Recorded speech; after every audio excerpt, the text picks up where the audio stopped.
Cheers. Well, you're the indie guy. What'd you think of this? We just watched Nymphomaniac Volume 1. Yes. The lesser of the Volume 1 movies that have Uma Thurman in them. Yeah, I'll agree with that.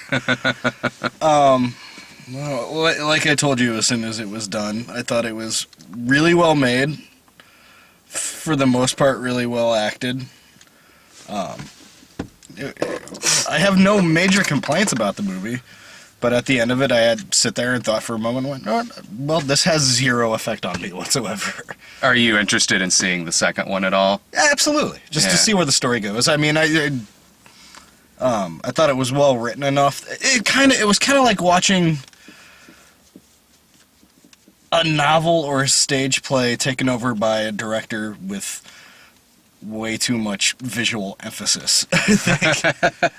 But, like, you know, just reading a transcript of that movie would be an interesting, like, novel, you know? Yeah. It's, you know, this is just one of those movies that I mean, we talked about it on our way over here, but I can easily just chalk this up as, you know what, it's not my kind of movie. I don't have strong feelings one way or the other about Lars von Trier, aside from hearing he's kind of questionable as a human being, but whatever. I'm hard pressed to think of. Like, I didn't like Antichrist. I kind of liked Breaking the Waves. Dogville, no. But I just don't care one way or the other. It's not my kind of movie. It's not. This is not my kind of pacing. It's not acting that I particularly like. It's not delivery that I particularly like. It was boring to me. It just was. It's kind of, honestly, it's kind of like somebody said to Lars, or it's kind of like Lars von Trier just wanted to make a remake of Emmanuel the series. With a little bit of Looking for Mr. Goodbar thrown in there. Yeah, I can see that. That's kind of what this was to me, because you just substitute Lazenby for Stellan Skarsgård. There you go.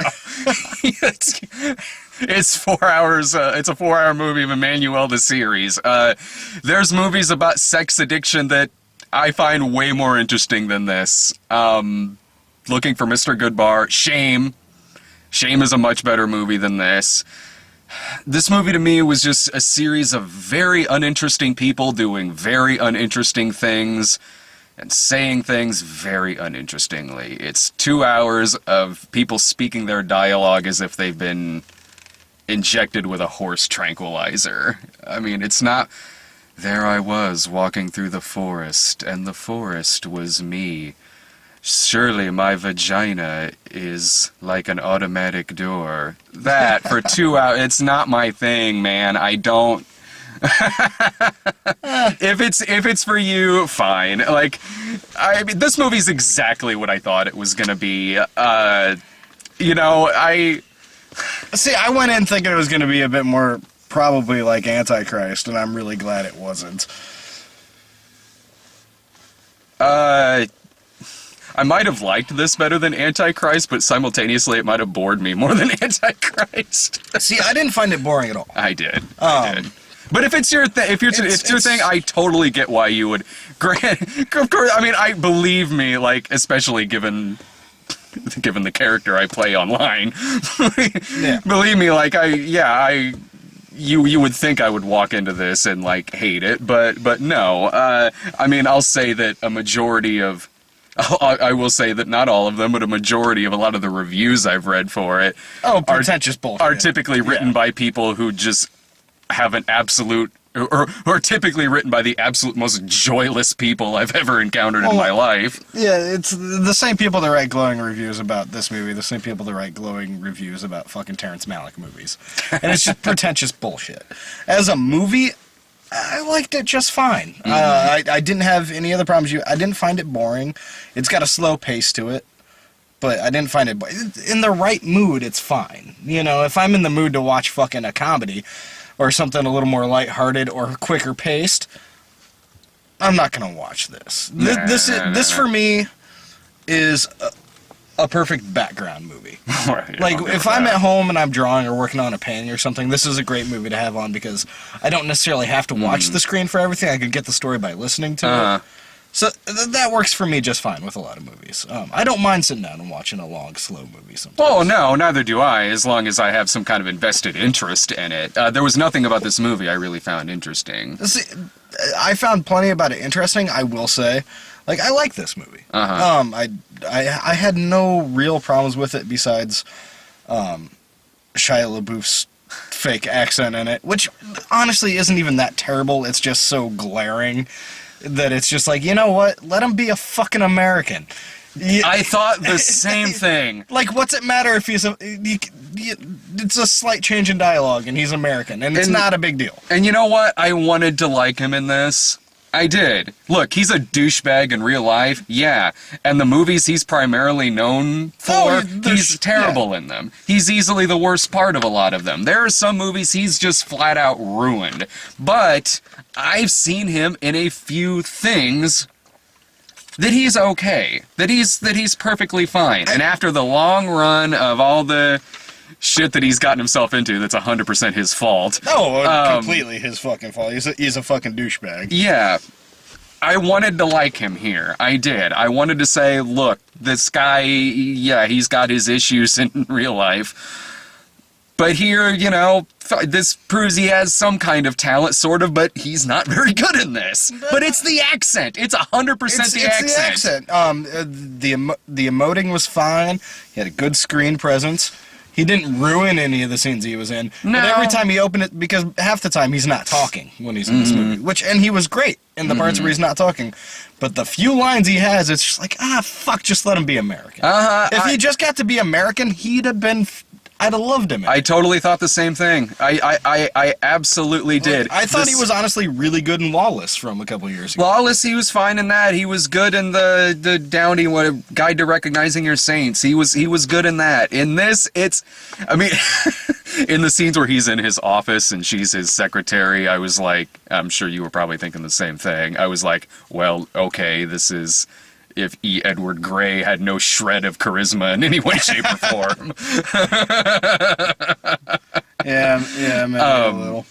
But I was like, yeah, I kind of would like to be watching Secretary right now movie. Thank you. But yeah, it was the accent, and the same. Honestly, the same with Christian Slater. And see, his accent didn't throw me off as much because it was a little less forced. You know what it was for me? I don't even know if he was necessarily doing the accent bad, even though I was having some Will Scarlet flashbacks from Robin Hood. It wasn't that bad. It was not that... But fuck me, he cleared it! You know what it was for me? You know how there are some actors who... You know who they are. Yeah. You know where I'm going with this. Yeah, you know who they are. Like, see Jack Nicholson in a movie. At this point, you don't expect anybody but Jack Nicholson. Like, you don't expect De Niro to have a fucking accent that's not his anymore, because you know who he is. Yeah. And De Niro can transform himself as an actor, but to a degree, he's always De Niro. Yeah, it's like when, what was it, Revolution, when Pacino tried putting on an accent. Yeah. It's... In this movie, Christian Slater, I'm not an expert on that dialect. For all I know, he was doing the accent just fine. He is just simply one of those actors for me that watching him put on an accent's a little weird. Yeah. And that was me here. I was kind of like, this feels really miscast. There are scenes he has in the movie that are very emotional, and he's giving it his all. He totally is. Honestly, he's more awake in this than I've seen him in stuff in a while. Yeah. But I was not buying it anytime he was on screen. I didn't have that issue. Like, and part of me was just like, is he doing an act? All right, but I thought he did it well enough that it wasn't... For me, it wasn't terribly distracting because... Well, he did it better than Shia LaBeouf did. Well, and Shia LaBeouf was going for that straight... He was going for a weird Cockney thing. And Slater, at least had the decency to go for... It was either Welsh or, like, Scottish he was going for. And it was there, but it wasn't over the top. You know, it was just there. Yeah. There's moments in this where I honestly wasn't sure if it was a comedy. Because there are some things that happen in this movie that I laughed out loud at. But see, I did too, but I think those were supposed to be the moments where you're supposed to laugh a little. Okay, because I wasn't sure. No, I think those were intentional beats in there to make you laugh a little. Okay, yeah, because you heard me laugh a few times, like... Sarah and I laughed at it too. Yeah, comparing her vagina to an electronic door, but at the same time, when you break it down, it was no more trite than anything else they were saying. It was delivered the same exact fucking way as they do every other goddamn line in this movie. But it was just so preposterous, it made me... There were moments like that this came across almost like self-parody when they're talking about math and it's showing on the screen 3 + 5 = 8. I'm like, oh, thank you, title card. I wouldn't have gotten that unless you had done that. Or when it cuts to the geometry, when it cuts to the diagram when he's parallel parking. But stuff like that just came... I was sitting there like... Am I still watching a Lars von Trier movie, or is this going into, like, a spoof territory? Because at one point, they go on a giant tangent of what cake forks are. Oh, thank you, movie. Now I know what a cake fork is. Thank God this was cut up into 2 movies. Oh, yeah, they were using that as a metaphor, and I will admit it was a little forced and unnecessary, but it did have a point. Sure. It had a film school point. Oh, yeah. Yeah, I mean, but that, again, that's just not my... Again, this really does boil down to it's not my thing. It's not. There were a lot of parts in this movie where I was kind of like, that probably could have been shortened, that probably could have been taken out, that probably... Because I'm interested in seeing the second part. I am. But at the same time, I'm sitting here going, why is this in 2 parts? Like, when some of this could have been gone. Oh yeah, when your movie starts out with like a minute shot on a black screen followed by quite a while of rain slowly dropping on bricks, yeah, there can be stuff that can be taken out of your movie. Yeah, no, that was at least like 2 minutes of just panning shots of rain and snow, and it's like, 30, 40 seconds of that, I get the fucking idea. Yeah. Let's move that along a little bit. And yeah, there was a lot of stuff that could have been cut out. There was some of those long panoramic shots that were just, they're fine and they worked for the moments they were in, but that whole opening was, there was seriously like 2 minutes just black screen with like the sound of rain. I thought there was something wrong with the TV. I seriously did. That was fucking silly and unnecessary. They take the time to do that, and then during the end credits, they're cramming a preview on side of the screen for the next one. Yeah, but with the Rammstein like, really? Soundtrack. Which, the rest of the soundtrack was very fit the movie, but the beginning and the end, they open and end with Rammstein just blaring. And at first, at the beginning, it's just like, okay, if they had done just the musical part and faded out, it would have been okay. But they let it go so long that it gets in the lyrics. And in this movie where everybody is playing an approximation of British of some kind, there's just this German screaming going on. He made love to my sweet bum a total of 5 times, and 3 + 5 is... What the fuck? It felt less like it was coming from the movie, and more like I'm trying to watch this movie, and fucking Nick upstairs just turned his music up. Yeah, no, that was... Yeah, that was... there's some very obvious things that were just like, okay, that's arty for being arty. Fuck that. But for the whole, I had no major problems with it.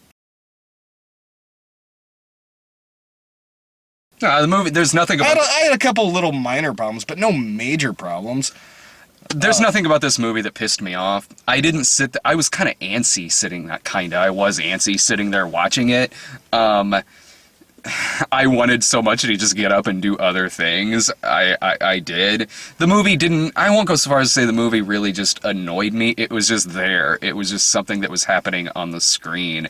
In terms of the sex scenes, they were... For a movie that has a lot of hype about its sex scenes. The sex scenes are what they are. They're there. I didn't find any of it overly shocking or pornographic, and the stuff that was like, it's like that Shia LaBeouf's face. I can't take that seriously.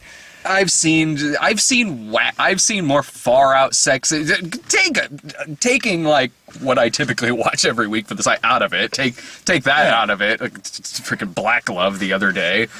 Taking that out of it, even in terms of theatrically, I've seen wilder sex scenes. Oh. Man, it's gonna be hard to top Eva Green's sex scene in 300: Rise of an Empire. No, and I don't think it was over the top, and I didn't read much of the hype about this movie. I didn't find any of it really over the top sex wise. There was a lot of it. Mm-hmm. But it wasn't. But that was kind of the point, that there was so much of it that it became kind of. It was just there. Mm-hmm. You know, it wasn't. Not every sex scene was a shocker, and there wasn't a build up to it. No. It was just. No. But it's a movie about being addicted to sex, or this person is. Yeah. So not every. You know, that's. Like in most movies, they use the sex scene as like they would use an action beat, you know? Mm-hmm. That wasn't the case here. It was just the thing that was happening. Yeah, it was, and for me, it would have been way better if I gave a rat's ass one way or the other about this character. It's not that I necessarily dislike this character, it's just I nothing this character. I feel like I know nothing about this person. I feel like there's nothing there. That this character acts and talks the same way as everybody else does in this movie.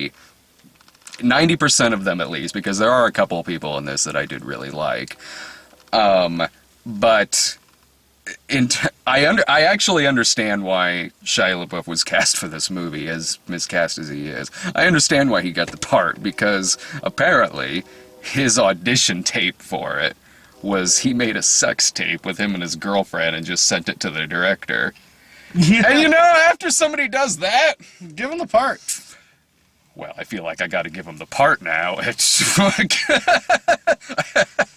I feel guilty if I don't give him this part. He's totally not right for this role, but you just sent me a tape of you fucking your girlfriend, so part's yours, buddy. Yeah. Uma Thurman was amazing in this. Uma Thurman was fantastic. That whole scene was... It's not often in a movie they do the scene where they're like, we're going to make everything really uncomfortable, and it actually makes me uncomfortable. That was fucking uncomfortable. That scene is the best scene. That scene, for me, made the entire thing worth watching. That scene was fucking amazing. I knew she was in the movie going into it, because Sarah asked me, like, who was in it, and I looked at the thing, and I saw Uma Thurman's name on there. It honestly took me a couple minutes into the scene before I realized it was Uma Thurman. Oh, yeah. No, she's dressed down, and she... Man, those acting chops really came out. You don't see those with her too terribly often, but... Hell, I think the last time I saw her with an accent, it was the Avengers. Yeah. The other Avengers. And her accent was so subtle, it was almost... Yeah, in terms of her, she did perfectly fine. But this scene... It's how do I even describe this? This scene, it starts out honestly pretty funny. The main girl in the movie, Jo, I believe is her name. The main girl in the movie, Jo, she breaks up with a guy, older guy, by basically, she needs an excuse for why she's dumping him. So she says, like, I love you too much. You won't leave your family for me, blah, blah, blah. She kicks him out of the house. Next thing you know, knock on the door, he's got his bags. My love, now we can be together. That was really funny. And then Uma Thurman's his wife, and she brings the 3 kids with him and goes inside, and it starts, there's this progression of just madness in this scene. It starts out with this weird passive-aggressive trip, and then just turns into fucking like, this woman's gonna cut somebody. Yeah, then it turns into just literally screaming at fucking people. But yeah, it starts out like she's like, can I just show my children where their father is? Like, really nonchalant like that. Like, oh, okay, well, maybe this person's cool with this. But then when it starts getting into, do you mind if I show the children your whoring bed? Then it's like, oh, this is a snowball effect waiting to happen. And, oh yeah, it goes into just fucking madness. Like another one of Joe's suitors shows up, this young guy. And and then it's the three of them, and Uma Thurman is just like, so, menage a trois, right, boys? Like, this scene is fucking madness, and I will not say that I like this movie, because I don't, but that scene was totally worth watching. And I guess we should talk about the digital genitalia, I guess? Yeah, once, maybe twice, I could pick it out, and it wasn't horribly done or anything. It's just, that's not Shia LaBeouf's dick. Mm-hmm. Yeah. Like, in the end scene, at least, In the beginning scene, it shows him playing with himself, and that very well might have been him, but... Maybe, I don't know. Apparently, yeah, like, the penetration in the movie was, they used composite shots of, like, porn stars' genitalia, from what I understand about the movie. There's not a lot of that in the version that we saw. And again, this is Volume 1. I don't know if Volume 2 has more, but I do, at least according to IMDb, there's a longer version of Volume 1, which is, like, 2.5 hours, which, fuck that. Even if it is more graphic, this felt long enough as it was. Yeah, like you said, I mean, great. If you're gonna use digital genitalia, you shouldn't really be going out and bragging that you're showing your junk on film, because you're really not. Yeah. Which is why I totally used Johnny Key's stunt cock for the DVD.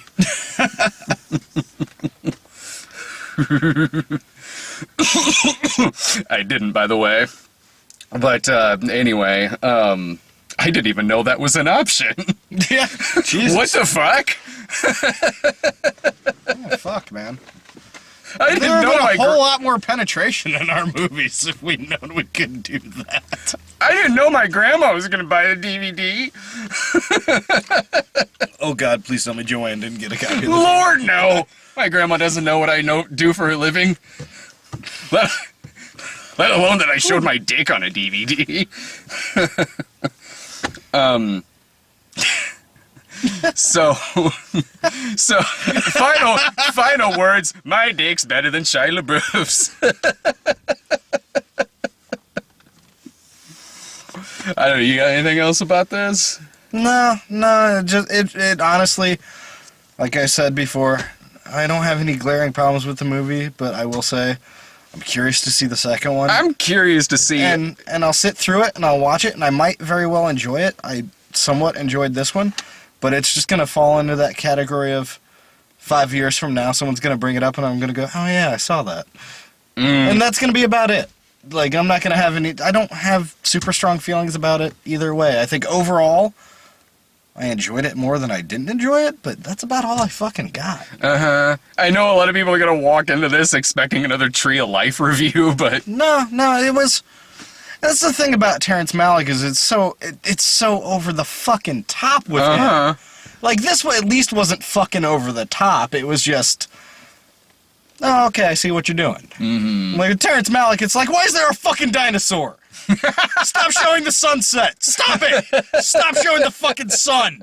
It's the sun. We all see it. Yeah, and this one you only get to see the sun once. Yeah. So that was cool. Yeah, I mean, like, look, if I didn't have to see Volume 2 for the site, I wouldn't watch it. But I would on my own, but I'm not gonna go.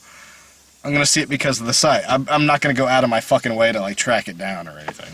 Yeah, I mean, I'm curious to see where it goes, if it even goes anywhere, because this one really didn't fucking go anywhere. But sure, I'm curious how this managed to be, honestly, what is a 3.5 hour movie that they just chopped up into Volume 1 and Volume 2. I mean, it's one of those movies where its hardcore fan base is just easier to poke fun at than the movie. Yeah.